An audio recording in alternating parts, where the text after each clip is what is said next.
Ganpati Accessories Point. For all kind of beautiful and fantabulous mobile accessories, visit Ganpati Accessories Point and enjoy your shopping because your search will end here. अपने आप को तो आप रखते हैं fit and fine और आपका mobile आप उसे भी दीजिए स्मार्ट लुक। हाँ साहब, कलेक्टर साहब से हम अजमेर थोक तेलियान आना सागर में जो खरीदार काश्तकार हैं हमारे वो मुआवजा नहीं मिला। मुआवजा प्राप्त करने के लिए कलेक्टर साहब को एक ज्ञापन दिया हमने कि 2010 से जब से सीवरेज प्लांट यहाँ बनाकर इसका सारा पानी इसमें डालने से आना सागर जो हमारी ज़मीन है कभी खाली नहीं हो पाती है।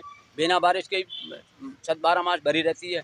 भरी रहने से हमारी ज़मीन खाली नहीं होती है और खाली नहीं होने से हम खेती करने से वंचित हो रहे हैं। क्योंकि पहले केवल बारिश का पानी आता था, अब क्योंकि बरसात जब आने सागर के चारों तरफ कई कॉलोनियाँ इन्होंने डेवलप कर दी। इन सब कॉलोनियाँ गंदा पानी आने सागर में आ रहा है, तो ये बिना बारिश की 12 मास ये भरी रहती है। भरी रहने से हमारी ज़मीन खाली नहीं हो पाती है। जब से आना सागर अजमेर ज़िले को स्मार्ट सिटी में लिया तब से आना सागर का कई तरह से सौंदर्यकरण, चौपाटी बनाना, लाइटिंग करना, ये सब पेड़ पौधे लगाना, गार्डन बनाना, ये सब कर रहे हैं। लेकिन मूल जो खातेदार हैं काश्तकार मालिक, तो मूल तो ज़मीन के मालिक तो हम हैं। हम काश्तकारों को और कभी सरकार ने या प्रशासन ने ध्यान ही नहीं दिया। 2014 में अखबारों में आ रहा था कि भी इनका मुआवजा तय होगा और उस टाइम हमने ये उम्मीद लगी थी कि हमें मुआवजा तय करके कहीं मुआवजा ज़मीन के बदले ज़मीन या मुआवजा डीएलसी रेट के दर से जो भी है वो हमें मिलेगा।